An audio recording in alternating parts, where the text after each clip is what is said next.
Class 4-এ পড়ে আমার সন্তান, আমার ছেলে সারা শোল পুড়ে গেছে।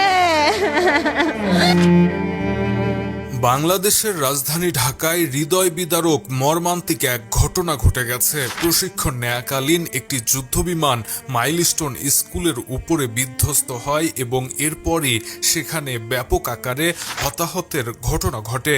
সর্বশেষ পাওয়া তথ্য অনুযায়ী অন্তত 20 জনের মৃত্যুর খবর পাওয়া যাচ্ছে। তবে এই মৃত্যুর সংখ্যা সময় গড়ানোর সঙ্গে সঙ্গে আরও বাড়তে পারে। খোঁজ নিয়ে জানা গেছে বিমানটি উড্ডয়নের মাত্র 12 মিনিটের মাথায় বিধ্বস্ত হয়ে পড়ে।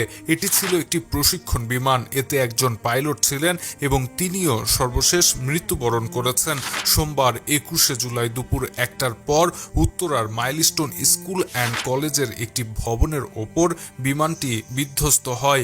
এদিকে বিমান বিধ্বস্ত হওয়ার ঘটনায় সারা বাংলাদেশে শোক নেমে এসেছে। সামাজিক যোগাযোগ মাধ্যমে প্রকাশ হওয়া ভিডিও এবং ছবিগুলো দেখে চোখের পানি ধরে রাখতে পারছেন না সাধারণ মানুষজন।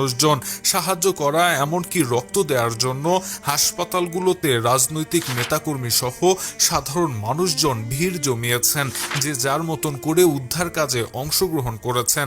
চোখের সামনে এতগুলো প্রাণ চলে যাওয়া কিছুতেই মেনে নিতে পারছেন না সাধারণ মানুষজন। Shahriar Alam, EBD news.